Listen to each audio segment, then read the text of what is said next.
រឿងសត្វប៉ុនសាយនិងសត្វអណ្ដើក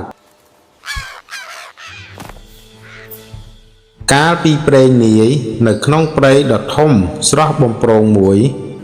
មានសត្វប៉ុនសាយមួយក្បាលដែលល្បីល្បាញថាជាសត្វដែលរត់លឿនជាងគេដោយសារតែសមត្ថភាពប៉ុនសាយតែងតែមានអំនួត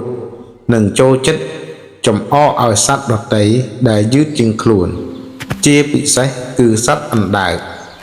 ថ្ងៃមួយទន្សាយបានឃើញអណ្ដើកកំពុងវាលយ៉ាងយឺតតេះតាស់នៅតាមផ្លូវទន្សាយក៏សើចចំអកថាយីអណ្ដើកអើយដើរយឺតយ៉ាងនេះមួយឆ្នាំទៅដល់ផ្ទះទេដឹង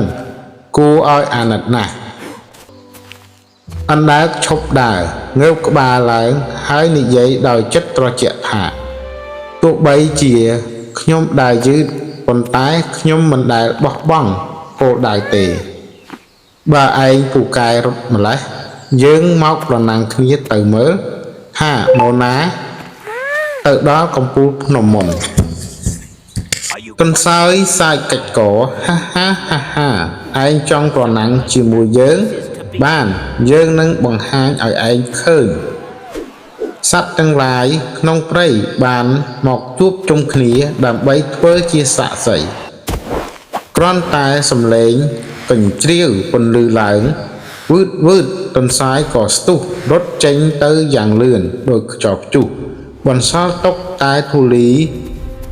នៅពីក្រោយចំណែកឯអណ្ដើកវិញចាប់ផ្ដើមវាលចេញដំណើរម្ដងមួយជំហានដោយមិនប្រញាប់ប្រញាល់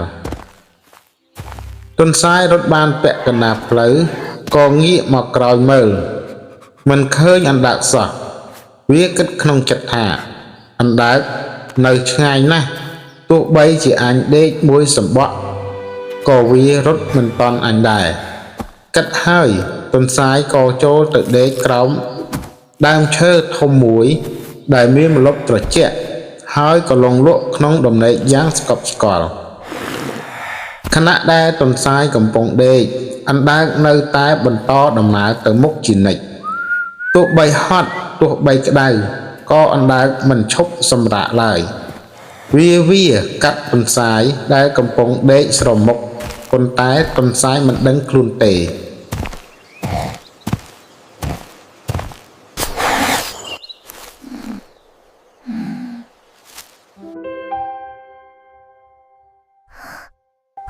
ទន្សាយភ្ញាក់ពីដំណេកវិញនៅពេលថ្ងៃរសៀលវាស្ទុះក្រោកឡើងហើយរត់ទៅរកទីប្រត់យ៉ាងលឿនបំផុតតាមដែលអាចធ្វើបានប៉ុន្តែហួសពេលទៅហើយ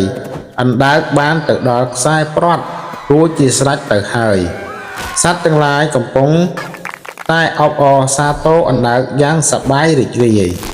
ទន្សាយមានការខ្មាស់អៀនយ៉ាងខ្លាំងហើយទទួលស្គាល់ថាខ្លួនចាញ់ដោយសារតែភាពថ្មីប្រហែសរបស់ខ្លួនតម្លៃអប់រំភាពជាយាមឈ្នះភាពថ្មីប្រហែសទោះបីយើងមិនពូកែដូចគេប៉ុន្តែបើមានការតស៊ូយើងនឹងទទួលបានជោគជ័យ